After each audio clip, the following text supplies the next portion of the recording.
오늘은 이제 여러분 나눠준 교재 19장 그리스도 교회의 성례전들에 관하여라고 하는 55페이지 오늘 이 두 번째 이제 성례전의 전체적인 개요를 보고 그 다음에 이제 강론에서 이제 세례와 성찬을 이제 차례차례 이제 보게 될 겁니다.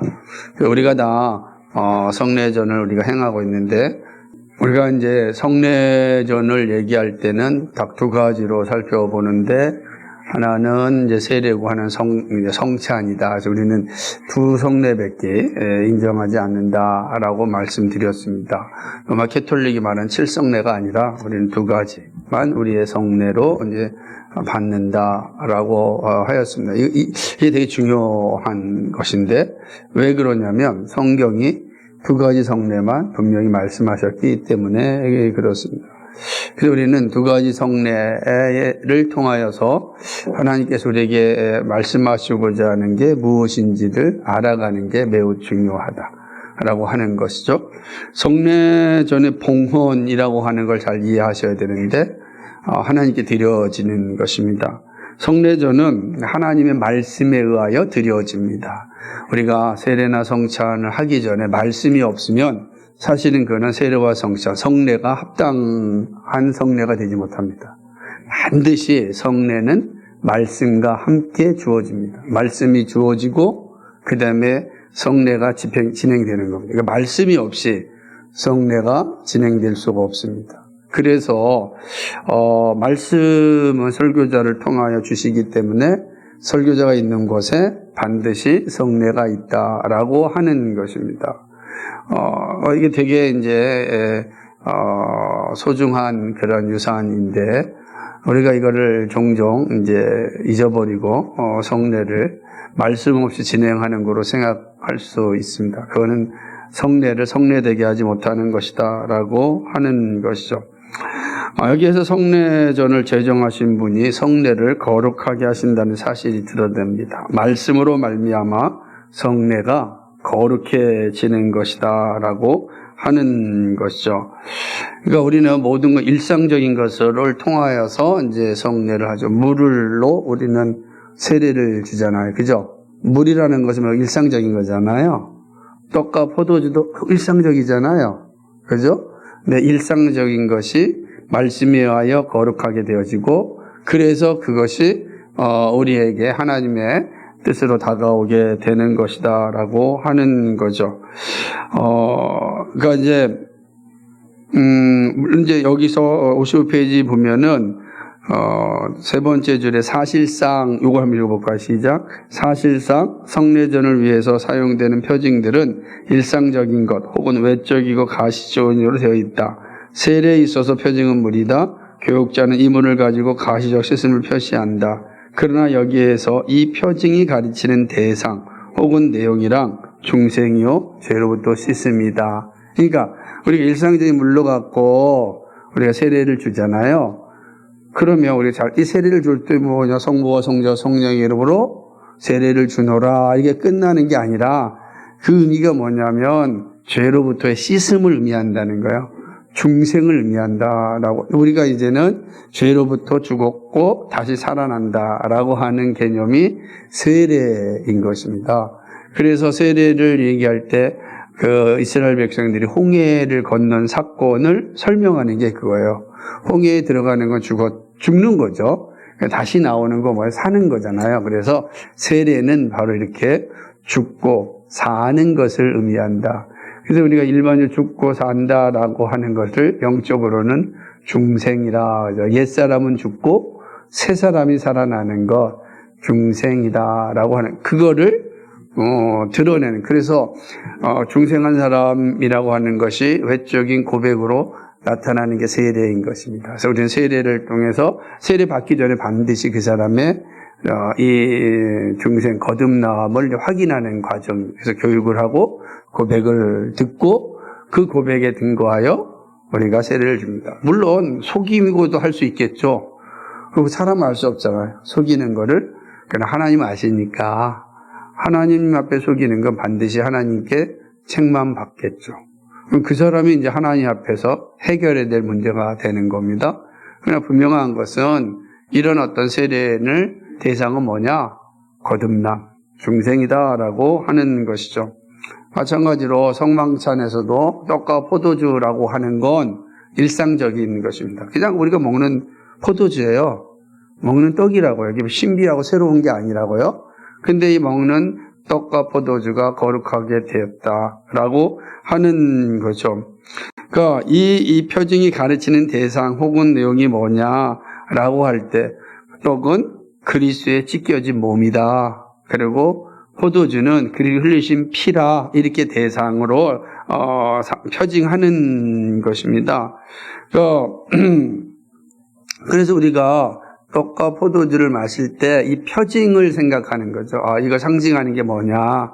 일상적인 것이 이게 대단한 게 아니고 이 떡과 포도주가 말하는 대상, 상징이 중요하다라고 하는 거죠. 그래서 우리가 떡을 먹을 때는 그리스도께서 우리를 위하여 찢기신 그 몸을 먹고, 우리가 포도주를 먹을 때는 그리스도께서 우리를 위하여 흘리신 그 피를 마시는 것으로 표징으로 삼는 겁니다. 그리고 그 떡과 그 포도주, 그리스도의 찢겨진 몸과 그리스도의 흘리신 피가 우리 안에 들어와서 우리가 그리스도와 하나가 되는 거죠. 이게 신비적인 연합이라 그러는 거예요. 일상적으로 물리적인 연합을 말하는 것이 아니라 이미 떡과 포도주가 신비적으로 표징되었듯이 그것이 우리 몸에 들어오면서 우리는 그리스도와 함께 신비적인 연합을 갖는 겁니다. 물리적인 연합이 아니라 신비적인 연합을 갖는다라고 하는 거죠. 그러니까 이것은 마찬가지로 예수님께서 처음 하셨을 때 마찬가지입니다. 예수님께서 뭐라서 떡을 드셨잖아요. 그죠? 이거를 받아 먹으라. 이것은 내 몸이니라 말씀하셨죠. 또 뭐라 그랬습니까? 포도를 주면서 막을 마셔라. 이것은 내가 너희를 흘리는 피니라 라고 말씀하셨잖아요. 그때도 그 떡과 포도주는 뭐예요? 똑같은 일상적인 거였어요. 근데 예수님께서 말씀하심으로 그것이 예수님의 피와 예수님의 몸으로 표징되어진 거죠. 바뀐 게 아니라, 화채설처럼 바뀐 게 아니라, 이제 상징으로 우리에게 들어오게 되었다라고 하는 것이죠. 그 말씀으로 말미암아 이루어지는 것이라고 할 수가 있는 것입니다. 그러니까 이 예수님께서 하셨던 것처럼 이제 오늘날도 목사가 동일하게 말씀을 전할 때 그 일상적인 떡과 포도주가 바로 표징이 되어서 우리의 안에 들어와 신비적인 연합을 가지게 한다라고 하는 것입니다.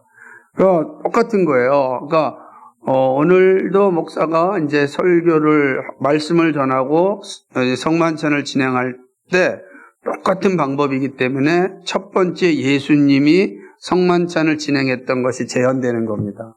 그러니까 우리가 지금 성찬을 할 때 이 성찬의 재현은 예수님이 첫 번째 했던 그 성찬이 동일하게 재현되어지는 겁니다. 그래서 주님께서 말씀하시기를 주님 다시 오실 때까지 나를 기념하여 지키라 그랬잖아요. 만약에 이게 예수님이 제정한 거랑 목사가 한 거랑 다르다고 한다면 이거는 온전한 성만찬이 될 수가 없잖아요. 할 필요가 없죠. 그죠?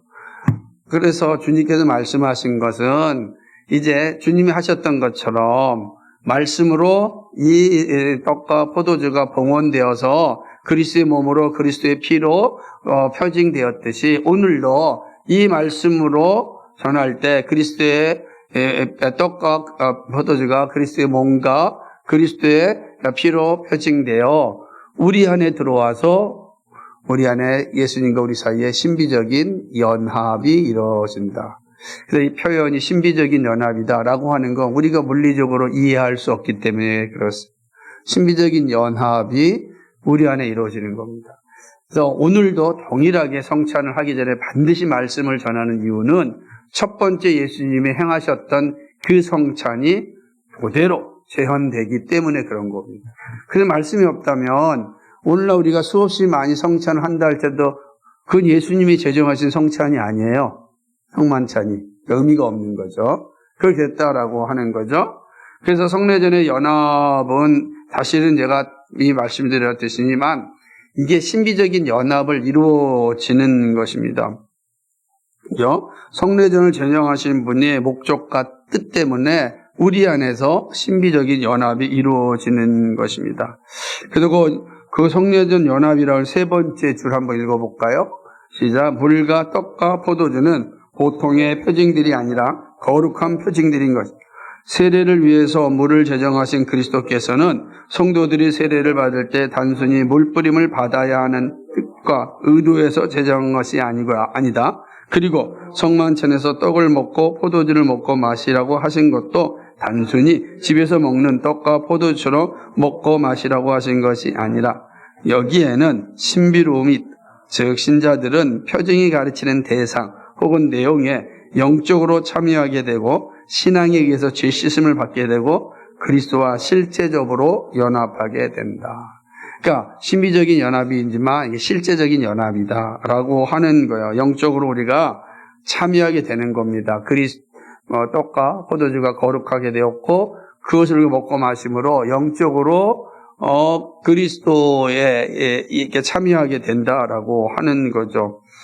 우리가 마치 그리스도께서 우리를 위해서 흘리신 그 피, 그 찢겨진 몸에 우리가 함께 참여하는 겁니다. 함께 참여해서 그 은혜의 자리, 신앙의 자리에 서게 되는 거다.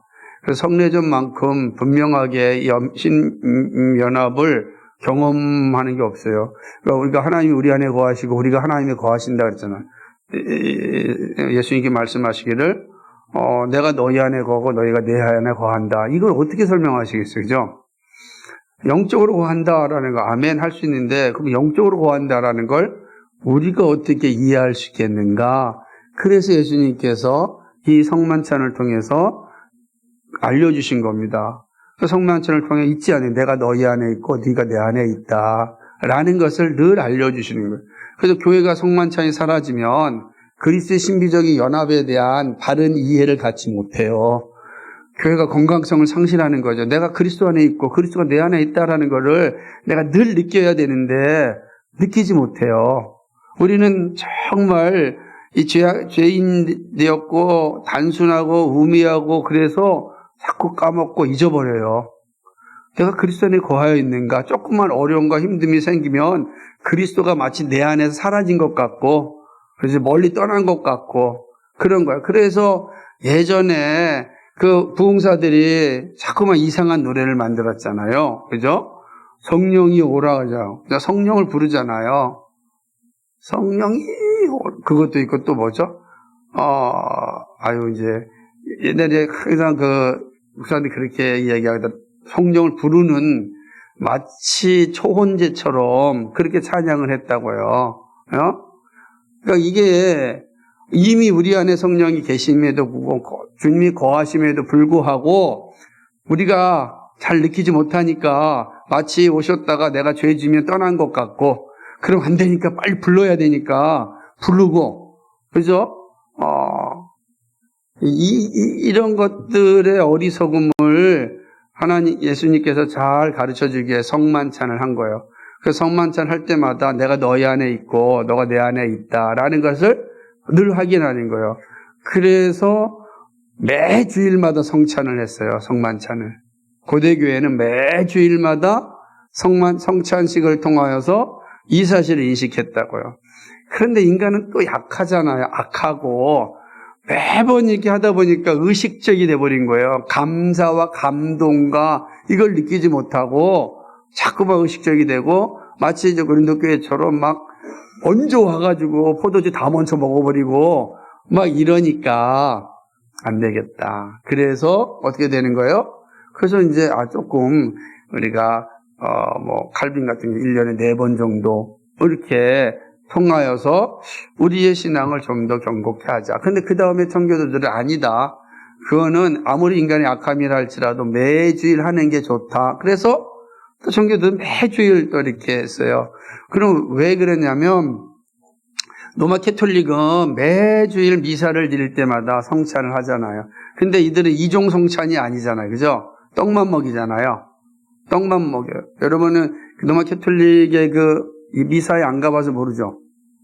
한번 가보신 분. 한번 해보셨어요? 먹진 않았겠죠? 네. 군대에 가면은, 저희는 군대에서, 우리 교회잖아요. 주일날에 이제 천주교랑 교회 같이 드리니까, 토요일날 천주교가 이렇게 이제 미사를 드리고, 보면은 다 이렇게 하더라고요. 주일은 이제 우리가 드리고, 막 그랬던 걸 내가 본 적이 있습니다. 그러니까, 포도주는 신부만 먹고, 이렇게 이제 떡만 주는 거거든요. 그거를 개혁한 게 종교개혁의 우리란 말이에요. 그러니까 그런 모습들이 잘 있다. 그래서, 이 성찬은 신비적인 연합을 우리에게 알려주시기 위함이다. 감동적인 거죠. 그래서 감격하죠. 내가 내 안에 주님이 계시고 내가 주님 안에 거하는구나. 이게 얼마나 감동이에요. 왜 그러냐면 우리를 실질적으로 나를 직면하면 나 같은 죄인이 얼마나 시기, 질투, 미운, 다툼, 거짓, 온갖 것을 나는 내 안에 예수님이 계신다고? 그게 상상이 돼요? 그래서 되게 그게 사실은 인간적으로 생각하면은 나 같은 죄인 속에 거룩하신 예수님이 거하신다고? 이런 생각이 드는데 거하신단 말이에요. 믿음으로 우리가 거하시는데 그걸 어떻게 보이는 거를 확증해 주신 게 바로 성찬이다라고 하는 것이죠. 그런데 이단들 가운데 이 우스운 사람들이 있었어요. 뭐냐면 이게 성례전을 거룩하게 하는 일이 어떤 특성들과 공식에 의한 것이다. 이렇게 말하는 사람들. 그러니까 성례전을 우리 거룩하게 하는 성례전이 아니라 그래서 이제 로마 캐톨릭 같은 것처럼 아주 공식적으로 행하는 것들 또는 사람의 능력에 의하여서 된다. 그러니까 이걸 행하는 사람이 누구냐에 따라서 하는 거죠. 그러니까 예를 들자면은 교황이 하면은 거룩해지고 저 밑에 있는 주교가 하면은 덜 거룩하고 이런 것도 아닌 것입니다. 또는 그리스도나 사도들의 말씀과 모범으로 우리에 준 것이 어떤 우연한 것에 의하여 되었다. 가르친 게 아니다라고 하는 사람도 있습니다. 어쨌든 간에 많은 이런 이단들의 생각에 대해서 선배들은 반대가 난다라고 하는 거죠. 그러니까 성례전이 사실은 우리를 여기는 것처럼 거룩하게 하는 일에 아무런 효용도 없다라고 하는 것에 대해서도 반대를 합니다. 그러니까 성례전은 그냥 일상적인 거, 그냥 떡과 포도주 먹는 거지, 그 떡과 포도주 먹었다고 우리가 변화되고 거룩하게 되나? 여러분, 이게 잘 생각해 보세요. 여러분, 매번 성찬식을 했는데, 할 때마다 성화되고 거룩화됐습니까? 우리 한번 물어봅시다, 한번. 박종원 목사님 지금까지 성찬식은 몇 번 정도 한 것 같아요? 50번 정도. 50번 정도 했으면 한 50번 정도 거룩해져야 되잖아요. 그죠? 50단계 정도로. 근데 어떠세요? 첫 번째 할 때나 50번째 할 때나? 네? 더 안 좋아지나? 큰일 났어요. 참, 건징을 해야 되나. 근데 잘 생각해 보십시오. 그러니까 우리가 보면은 저 말이 틀렸다고 말할 수 없잖아. 솔직히 그러죠? 그러니까 똑같이 얘기하는 거야. 성례했다고 거룩해지는 게 아니다. 그러면서 뭐라고 하는 거야? 봐라. 그럼 뭐로 성찬하냐? 성찬 무용론이 나오는 거예요. 성찬이 아까 말한 하나님의 떡과 포도주가 거룩하게 되어 우리 안에 그리스도께서 거하시면 신비적 연합을 갖는 거다. 그게 거룩하게 됐어요. 그런데 어떤 이단들이 그렇게 얘기하는 거야. 아니 봐라. 성찬을 50번 했는데도 똑같다며. 그럼 뭐로 성찬하냐? 일리가 있죠. 그게 여기 보게 되면은 누구냐면은 메살리아주의자들이 그렇게 얘기했어요. 메살리아주의자들은 누구냐면 4세기경에 시리아나 메소포타미아 주변에 있었던 은둔 기독교인들 같은 사람들이에요. 그 사람들은 이 사람들 기록이 많이 남겨져 있지 않지만 이 사람들은 성찬 무용론을 주장한 사람이에요. 그러면서 뭐라고 얘기했냐면 진짜 중요한 건 뭐냐면 기도다. 기도가 중요한 거다. 왜냐하면 우리 안에 있는 이 마귀 사탄을 없애는 건 기도밖에 없다. 그러니 기도만 하면 되는 거지 무슨 그 떡과 포도주 먹는다고 우리가 성화되겠느냐. 야 봐라 이렇게 얘기한 거예요. 그게 4세기부터 성찬 무용론자들, 메살라주의자들이 있었단 말이에요. 그러니까 일리가 있다면 그런데 초대교부들은 이게 얼마나 위험한지를 정확히 직시하였어요. 왜냐하면 이것은 예수님의 말씀을 정면으로 대적하는 거잖아. 왜냐하면 예수님, 이 사람이 제정한 게 아니고 예수님이 제정하였단 말이에요. 주님 다시 오실 때까지 나를 기념하여 지키라 했다고요. 그게 무용론인지 아닌지, 그게 그 사람이 거룩하게 했는지 아닌지가 중요한 게 아니라 가장 중요한 것은 그리스도께서 제정하신 것이다. 그리고 우리는 그를 순종하며 받아야 되고 끊임없이 성찬을 통해서 나의 죄를 확인하고 그리스도의 은혜를 다시 확인하면서 더 악화되지 않고 그리스도의 신비적 연합 가운데 내가 있다라는 것을 항상 인식하고 내가 그리스도로부터 떨어지지 않았다라고 하는 것을 늘 알게 하는 것. 내가 그리스도와 신비적으로 연합되어져 있다라는 게 얼마나 큰 은혜입니까? 우리 아까 찬양하면서 또 기도했던 우리 경현 형제가 그랬잖아요. 이번 주도 매주도 예수님이 나와 동행한다는 사실을 인식하며 살 수 있게 해달라고. 근데 예수님이 나와 동행한다는 걸 어떻게 알겠어요? 예? 그래서 제가 볼 때는 그 옛날에 부흥사 목사님이 제가 아주 저한테 어릴 때니까 와서 예수님이 우리의 동행하는데 항상 한다네. 그래서 자신은 예수님이 나랑 동행하니까 항상 이렇게 다닌대. 이렇게 예수님과 손잡고 다닌대. 예수님이 나한테 그때 또 은혜가 됐잖아요. 맞아. 다니는구나. 이렇게. 그래도 이렇게 가는 거예요. 자, 우리는 순수하고 단순했어요. 저도. 근데 생각해 보니까 예수님 보이지 않는 영인데 이래가지고 다니시겠어요. 그죠? 그래도 마음이 그런 거예요. 근데 그거를 명확하게 우리 알려준 게 무엇이었느냐? 성찬이라는 거예요. 그거를 성찬을 행함으로 내가 너와 함께 한다. 늘 인식하게 하는 거죠. 그래서 내가 한 주 동안 쥐어 터지고 실패하고 왔는데 그나 성찬을 하는데 주님께서 내 안에 거하시고 내가 너 안에 거했다는 것을 떡과 포도를 할 때 내가 그 힘든 고난 가운데 있을 때도 주님이 그 자리에 함께 계셨는데 그래서 내가 무너지지 않고 그나마 피투성이라도 돼서 이렇게 예배당 올 수 있었구나. 없었다면 피투성이 돼서 이미 떠났을 텐데 그걸 깨닫는 거예요. 내가 너와 함께 하였다. 그래서 너 피투성이에 대해서 무너지고 쓰러졌다 할지라도 오늘 이 자리에 온 거다. 그게 성찬을 통해서 아는 거예요. 내가 너 안에 있고 너가 내 안에 있다. 그런데 메살라주의자들처럼 필요 없고 기도로 우리 안에는 사단을 없앤다?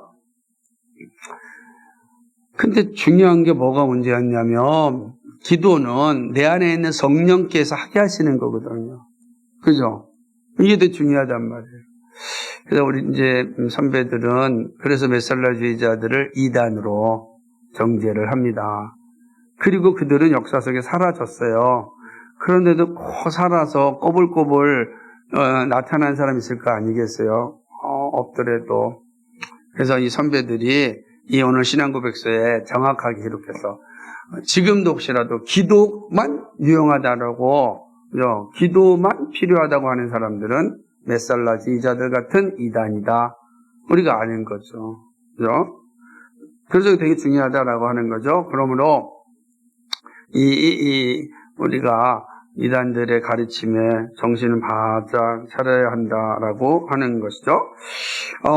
마지막으로 이제 보게 되면 표징이 가르치는 대상 혹은 내용은 결코 성례전 안에 갇혀 있거나 성례전에 속박되어 있는 것이 아니다. 그러니까 이것도 제일 중요해요. 성례전 안에 갇혀 있는 건 아니잖아요. 세례 안에 성찬에 갇혀 있는 건 아니에요. 왜냐하면 은혜와 표징의 대상이 표징에 그렇게나 긴밀히 속박되어 있고 내포되어 있기 때문에 이 표징들의 외적으로 참여하는 사람은 누구나 이들이 어떤 사람들인가에 관계없이 이들은 은혜와 표징의 대상에 내적으로 참여한다고 주장하는 것은 사람들의 교리를 우리는 거부한다. 그러니까 내적으로 아무 변화 없이 그냥 외적인 세례에 참여, 그러니까 세례 받았다 구원받은 건 아니다, 무조건. 그죠? 그러니까 우리는 거듭난 사람에게 세례를 베풀지만, 사람들이 그냥 속일 수 있잖아요. 그죠? 그러고 그냥 세례 받을 수 있잖아요. 아무런 감동도 없고 회심도 없이 성찬에 참여할 수 있잖아요. 그럴 수 있는 것 아니겠어요? 그래서 그 외적인 성찬에 참여했다고 내가 내적으로 그리스도와 연합되었다라고 말할 수 없다는 거예요. 그런데 사람들은 세례 받았으니까 구원받았다. 그럼 이제 뭐가 되겠어요? 거꾸로 뭐가 되겠어요?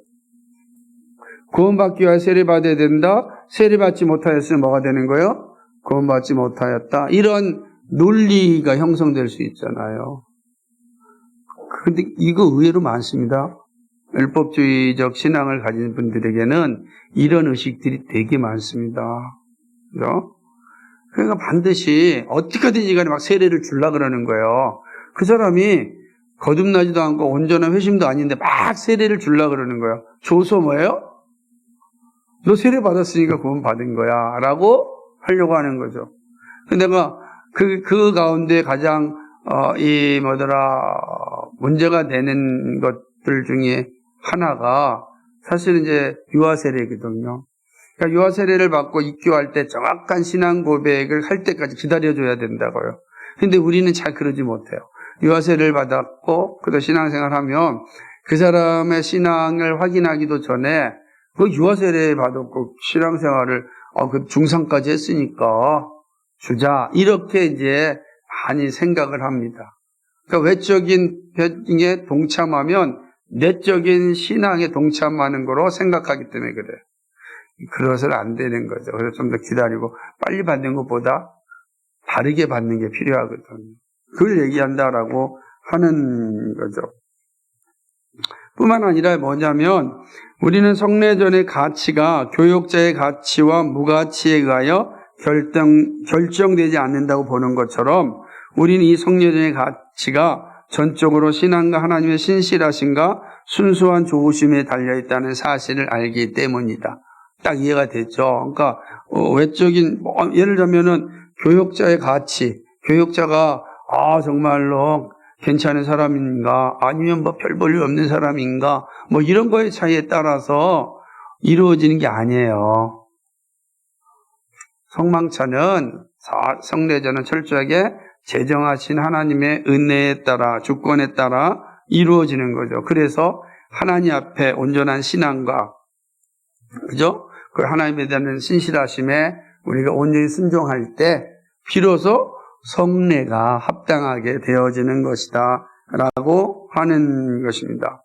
그거 한번 읽어볼까요? 56페이지 네 번째 줄에 거기 참 재밌습니다. 시작. 하나님의 말씀이 설교될 경우 단순히 내실 없는 말들이 반복되는 것이 아니요 말들이 가리키는 대상 혹은 내용이 하나님에 의하여 제공된다면 비록 불신자들이 이 말들만 듣고 이해하되 그 대상을 신앙으로 받아들일 수 없고 누릴 수 없다 해도 하나님의 말씀은 전혀 손상을 입지 않고 그냥 하나님의 참 말씀으로 남아있는 것이다. 성례전도 마찬가지다. 비록 불신자들이 이 성례전에서 표징의 대상 혹은 내용을 수용하지 않는다 해도 하나님의 말씀에 의하여 표징과 표징의 대상으로 구성된 성례전이야말로 거룩한 대상 혹은 내용을 의미할 뿐만 아니라 하나님의 힘을 빌려 표징의 내용을 제공하는 참되고 침해받을 수 없는 성례전으로 남는다. 잘못이 이 성례를 베풀어 주시는 하나님에게 있는 것이 아니라 신앙도 없이 불법적으로 이것을 받아들이는 사람에게 있는 것이다.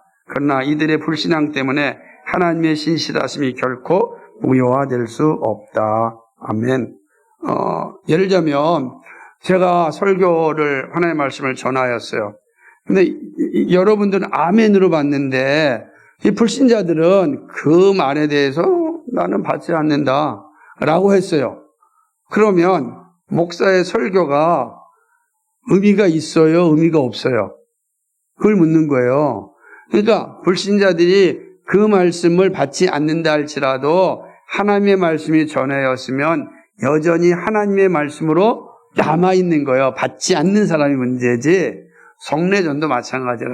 성례전도 하나님의 말씀에 의하여 바르게 집행되었는데 받는 사람이 믿음도 없이 신앙도 없이 받지 않는다고 해서 성례전 자체가 무효화되는 게 아니라는 거예요.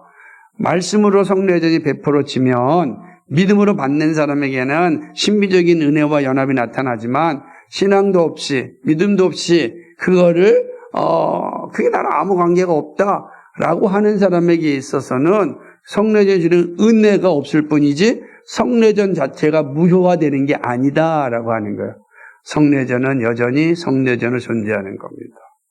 그러니까 이게 되게 중요해요. 그래서 주님 오실 때까지 전가하라라고 하는 게 이 내용이죠.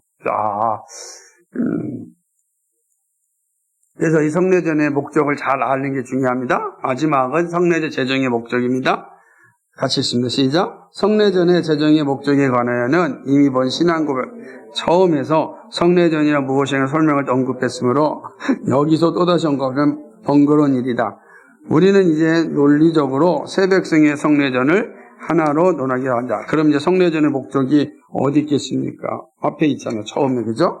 그러니까 하나님께서 성례전을 통하여서 우리 안에 거하시고 우리가 하나님에 거하시는 이 놀라운 역사를 나타나게 하는 거죠. 그래서 53페이지 보게 되면 그리하여 여기가 그 목적인데 한번 읽어보겠습니다. 시작. 그리하여 하나님은 이 성례전들을 통하여 우리의 마음속에 하나님의 성령의 역사를 일으킴으로 우리의 신앙을 자라가게 하신다. 끝으로 하나님은 이 성례에 의하여 우리들을 모든 다른 사람들과 다른 종교로부터 구별하고 우리들을 전적으로 자기 자신에게 헌신하게 하시고 결속하게 하시고 그의 요구를 우리에게 제시하신다. 그렇습니다.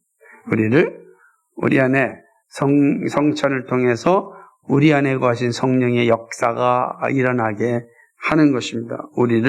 우리의 신앙을 자라게 하는 것입니다. 그리고 다른 종교들로부터 우리를 구별하게 하십니다. 우리로 하여금 하나님 앞에 헌신하게 하십니다. 이게 이제 성례전의 목적이 돼 있다. 그래서 저는 그래서 성찬 특별히 세례도 마찬가지지만 세례는 우리가 죄로부터 다시 옛사람은 죽고 새사람이 살아난다라고 하는 표징이지만 성찬은 날마다 내가 그리스도와 함께 연합되어져 있고 그리스도가 내 안에 계시구나. 나는 혼자가 아니구나. 나는 그리스도와 이 신비적인 연합을 가지고 살아가고 있구나. 이거 정말 큰 은혜가 되거든요. 그래서 여러분이 성찬식을 할 때 뭐예요? 내가 그리스도와 연합되어져 있다. 그리스도가 내 안에 계시고 내가 그리스도 안에 계시다. 있다라는 이 사실을 잘 기억하는 게 중요합니다. 네, 오늘 여기까지입니다.